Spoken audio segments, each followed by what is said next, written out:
Hey,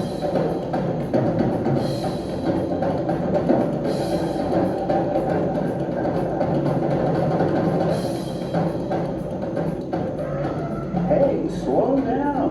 What's the rush? Looks like everybody's headed to our family reunion. All mammals are invited to the party, including you. But guess who was the first one to arrive? Meet Morgy. We could call her Morgy because she's part of our family, our mammal family, that is. We mammals all evolved from a creature very much like her. You, me, and my good friend Harry here. Say hello, Harry. Now, I know what you may be thinking. We all came from chimps, right? Wrong. Even though she doesn't look like part of our family, we did come from something like her. Because Morgy is one of the world's first mammals. She could very likely be your great-great-grandmother and Harry's from millions of generations ago. So now you're thinking, how could all these animals evolve from something like Morgy? And what's this reunion party all about? Well, it's a long story, over 200 million years, in fact. So make yourself comfortable. Harry, let's go.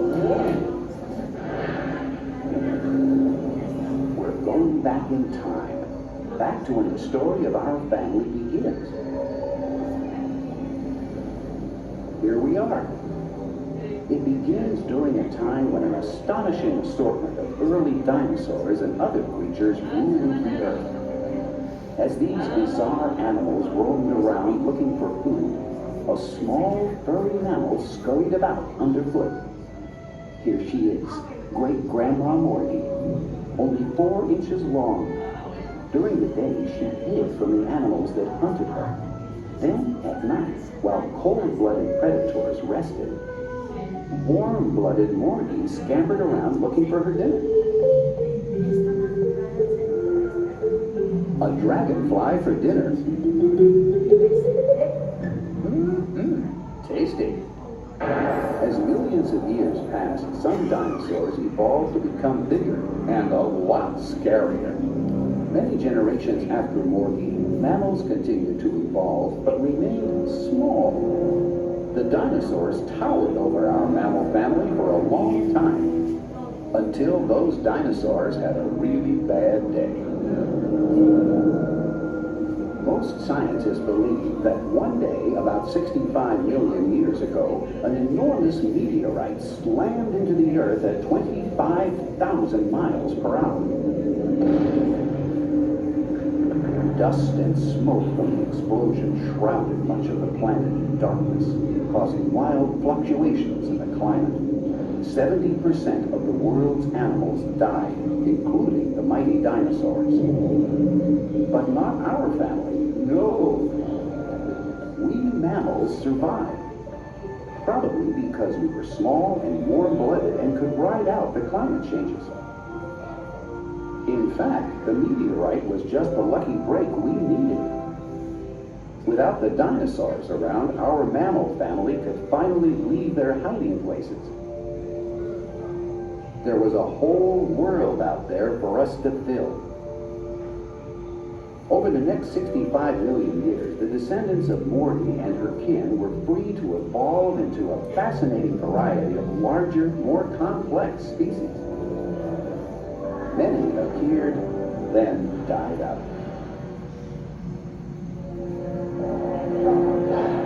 But some evolved into new species, until we ended up with all the mammals living today on land and, like the whale, in the sea. So how do humans and chimpanzees fit into this story? Well, the answer is just barely. Imagine that the entire history of mammals is squeezed down into 1 hour. Okay, Eric, hit it. Morgy lasted for about the first 3 minutes.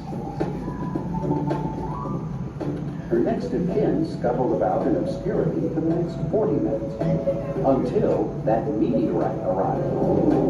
Within the next few minutes, mammals took off. The chimpanzee arrived fashionably late, and humans didn't show up until the very last second. And we thought we were the life of the party. The truth is, we've just arrived.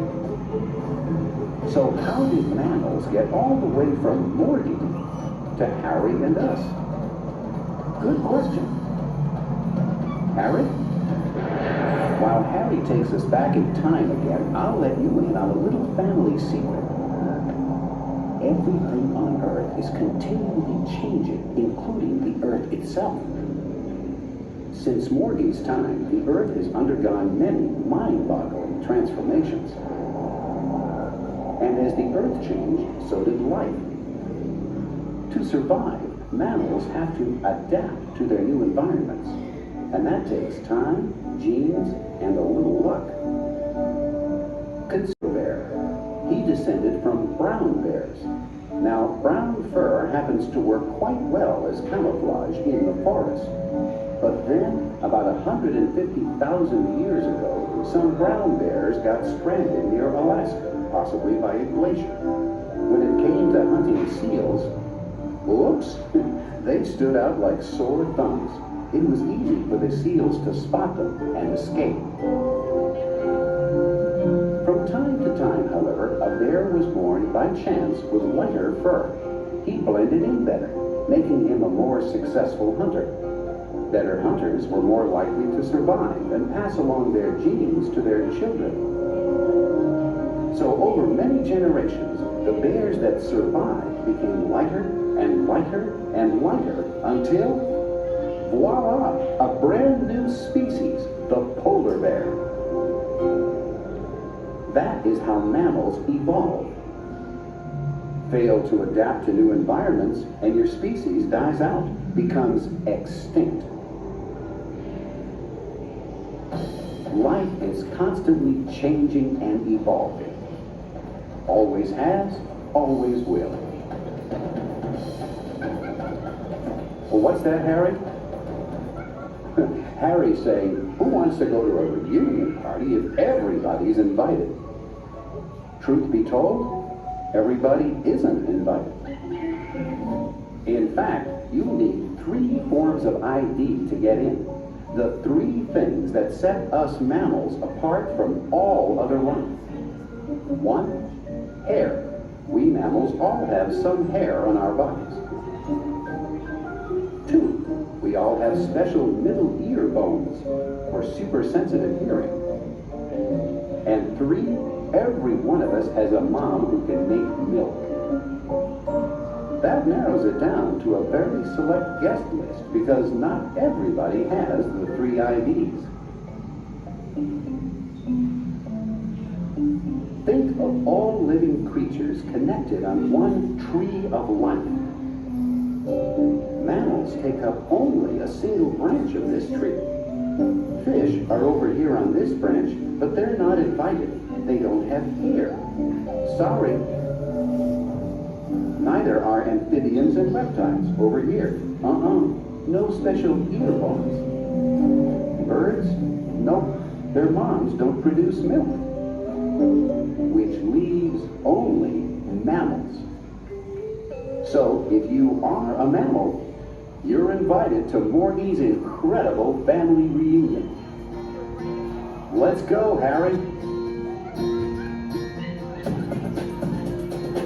It's a loud, raucous celebration of life, with thousands of magnificent living and extinct species.